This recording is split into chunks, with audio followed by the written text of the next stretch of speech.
Okay, this is my third time doing this fucking video, so I'm finna do this video. But anyway, hey y'all, I hope everybody's day is going well. I am sitting in my car and I wanted to read something to you guys that came out of this book that I'm reading. It says the guys who help each type. So what it says is I can't even talk. Spiritual intuitive guides. Because spiritual intuitive get uh, because spiritual intuitives can lift out of physical constraints with the greatest ease, they may enjoy connecting with their guides in the ethereal higher vibrations. Even while in the body, they sometimes consciously unite and merge with spirit.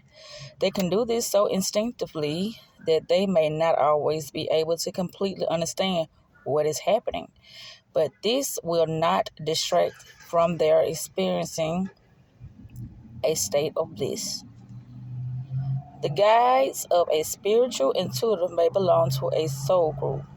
A soul group is a congregation of individualized souls who join and vibrate together, communing with one another in a state of oneness.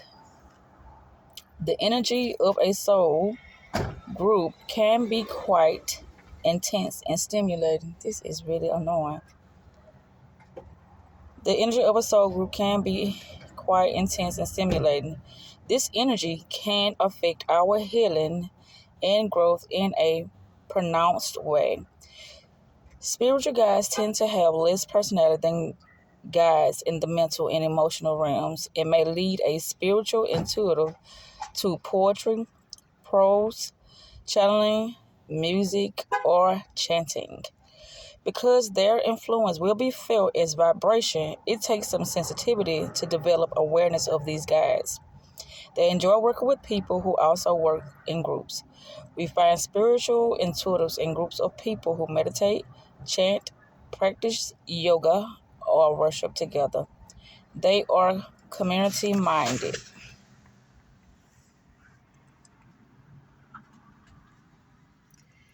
and are teaching each other to work together and create common goals. Spiritual intuitives are often perfecting the path of non-ego, and they attract guides who have transcended this limitation. It is difficult to know the name of these guides or visualize them in human form. They can be best connected to in ecstatic states and through the aura and energy field, where the mental intuitive is working with the mind and the emotional intuitive with the heart. The spiritual intuitive is working with the energy field and aura. Spiritual intuitives are more sensitized to energy than the other types, and so their guides work with them through consciousness and sensation.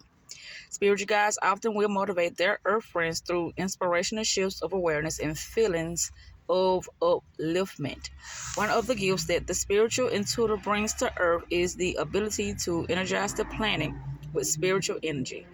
They are transformers and mystical alchemists with the ability to infuse the physical with vital life, giving waves from pure source.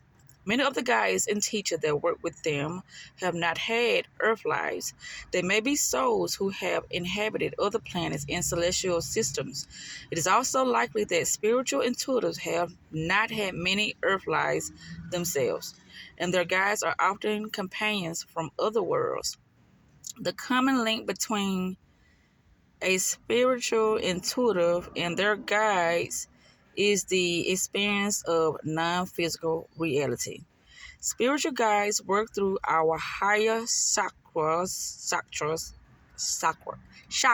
Dang. Spiritual guides work through our higher chakras, the seventh, eighth, and beyond, where the spiritual intuitive is centered. Spiritual intuitives tend not to like boundaries.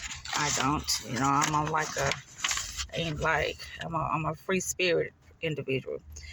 the feeling of confinement, and they often fear their consciousness expanding beyond the physical, as I always do. They live more in their energy field and less in their physical bodies, and so their guides communicate with them primarily through essence. Spiritual intuitives absorb information through the aura, which is one reason why they can have trouble putting into words what their experience may be. When we receive psychic information through the energy field, we feel it as sensation, an inner vibration that can be stimulating and inspiring. Translating psychic energy into the physical takes skills. It can also be tiring on the physical body. Spiritual intuitives do not always feel as if they have a strong connection to the physical world. Many regard being here as necessary for their karma, a stepping stone before the ultimate transcendence into spirit. Transcendence into spirit, and they are likely to escape into the higher realms whenever possible. Spiritual intuitives have the ability to help others shift into higher spiritual states. They are capable of channeling miraculous healing and genius work of art and music. To do all this, they need to commit to being here in the physical, not just hanging out in spirit. Their work is to transform higher spiritual energy into the heavier physical vibration. Their guides can lower the intensity of the spiritual vibration to combine with the physical. Guides do this in order to make contact with their physical companions and to assist them in their more material concerns. Just because they are more closely aligned with essence in the non-physical realities does not mean that these guides are not able to work within the framework of the physical. They can help their earthbound friends to create abundance and to manifest the lives that they desire. Spiritual intuitive often get an overwhelming sense of knowing, right? They will not know how or why they know, but they know. Along with these deep feelings, Along with these deep feelings of knowing, often come profound spiritual understanding and insight. Spiritual intuitives are likely to receive energy from higher levels of perception. They seem to have an easier time connecting with people who have passed into spirit. More than the other types, they will dream of those who have departed the physical and be able to communicate with them in both the dream state and while awake. They can elevate their consciousness to make contact with non physical energy with ease, often without full awareness of what they are doing. Beth has many guides. They enjoy her very much. Beth feels her guides as waves of warmth and soothing streams of colors. She goes on wonderful spiritual adventures with her spiritual companions while in deep meditation. Beth and her spirit friends soul travel to various multi-dimensional planes, gliding in rich warm waves of ecstatic, ecstatic, ecstatic vibrations. When Beth came in for a reading, she was concerned about her finances and her health. Although Beth seemed naturally attuned to her abundant spiritual energy, she was having challenges with the more down-to-earth aspect of life. Similar to many spiritual intuitives, she assumed that her guides were like her. She thought that they were wonderful as mystical companions, but would be of little help when it came to the practical aspects of her life. Interesting. I gotta keep up with this time. Yes, yes, yes. I just wanted to share some of this information that I have been reading. And I'm going to. No, I'm not. I ain't going to even lie and say I am. But her guides, like most guys, do not regard our physical lives as unspiritual or out of the realm of their influence. I'm going to read that again. But her guides, like most guides, do not regard our physical lives as unspiritual or out of the realm of their influence. Not living in duality, they actually can affect our mundane lives in surprising ways. They work to help us to live without the limitations and restrictions to which we bind ourselves. Belle's guides wanted her to ask for their help and guidance in the more ordinary parts of her life. When I communicated this to her, she seemed taken aback. She had a hard time feeling that the spiritual and the physical could be aligned in her life. Belle felt that her guides could not help her and were not interested in the material part of her life. There was for her a clear division between the spiritual and the material realms. Beth has a purpose in this life. She is working towards experiencing her heaven on earth. To do this, she needs to suspend her judgments. I don't know. She cannot specify some things in her life as spiritual and some things as not spiritual. It is all spirit manifesting through the physical. She has to allow the grace of her higher self to be expressed. She can flourish as a spiritual being in the physical world. Her guides know this. They are with her to help her. Okay, this is the physical intuitive guides. Physical intuitive connects best with more earth-based guides, such as animals, plant, minerals, water, spirits, and spirits who work in the shamanic and Devic worlds. They may also enjoy the company of supernatural beings like elementals, fairies, elves, and gods and goddesses such as Pan and Isis. Their guides can be magicians and expert alchemists who seeks to share their ability with their well-loved human apprentices. Many Earth-based guides tend to show up in the physical world and are likely to appear to us in familiar forms. They are at home in and on the earth and are likely to have had highly evolved lives on the earth. They may have been leaders within Native American, Mayan, Aztecs, Atlanteans, Celtic, Egyptians, and Peruvian cultures, to name a few. They have a great love for the earth and inspire the physical intuitive to listen to and speak with the wisdom of the earth. These guys are usually adept at working within the confines of mineral material matter. They have the ability to take on form at will, and they can alter and shape physical phenomenon. They may be the butterfly on our windowsill, the cloud shaping itself into the shape of a what it is, cherub. I can't even think of what is cherub, a crystal that intensifies our psychic abilities, or a stranger on the road whose smile transforms our day.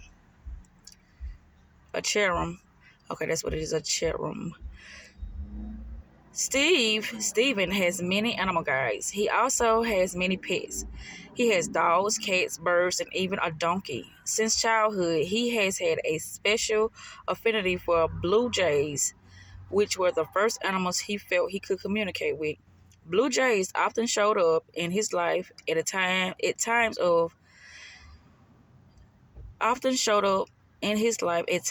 change or transition. One summer, he found 3 dead blue jays at different times close to his home. That same summer, his mother passed into a spirit and his wife had a miscarriage. Later that fall, he left the job that he had for a number of years. Stephen told me that as he found the blue jays one by one, he knew that they were bringing him a message, foretelling losses. When those losses occurred, he had a sense of spiritual presence. The lifeless bodies of the blue jays had helped him to accept the transition that were to come. He felt that they had cared for him enough to pass into spirit so they could prepare and forewarn him of changes to come. Residing close to nature and the earth and considering the nature world their heaven and their home, The guides of a physical intuitive often take pleasure in ceremony and ritual. They enjoy and honor new moon ceremonies, Wiccan spells, solstice celebrations, and medicine. Will observation. These guides inhabit the seas, the stones, and the grasses that surround us. They work on the earth planes through energetic vortexes like those found in Seaton, Arizona, and other locations in the Americas, Europe, and all over the world. Part of their mission is to purify the earth. They do this by helping to release negative and stuck energy patterns. Like their guides, physical intuitives have the innate desire to transform the harmful and toxic aspects of our environment into a pristine and divine heaven. The guides of physical intuitives sometimes inhabit plants and flowers with the intent of offering healing to the human and animal world. Better than the other types, physical intuitive can become aware of the inner spirit that resides within the physical. They are more able to perceive nature spirits, communicate with animals, and perceive God in nature. Rarely does the modern world honor and pay tribute to the innate wisdom of the earth. But the physical intuitive easily communes with the spirit made physical. Earth-based spiritual traditions such as Wiccan and those practiced by Native Americans seek insight into the mystery of life and death through the cycles of nature. The earth is the schoolhouse for physical intuitives as they interact instinctively and naturally with the simplicity of natural world. They gain insight into the meaning of life through the beauty of the stars in the sky. They often seek to manifest their desires by working in unison with the spirit and nature. The physical intuitive guides are teaching them to harmonize their physical energy with the supernatural, which will enable them to influence the creation of their ideal outcomes. We tend to think of guides as ethereal and unearthly. The guides of the physical intuitive can appear to be tangible and solid, but this is only temporarily. They will reside no more than momentarily in the entity, creature, or natural object that appeals to them. They delight in the play and like to trick us and have fun with us. They can unsettle us. We will begin to question what we view as real and solid.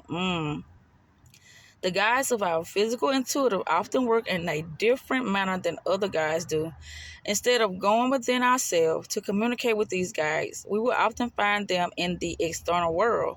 Sometimes they show up in the body of a cat or a dog that suddenly appears on our doorstep. They may stay a day or a few years. They will be with us as long as they need to be in order to fulfill whatever it is that they have come to teach. These guides can teach us to shapeshift. Oh boy, it's been a cut off.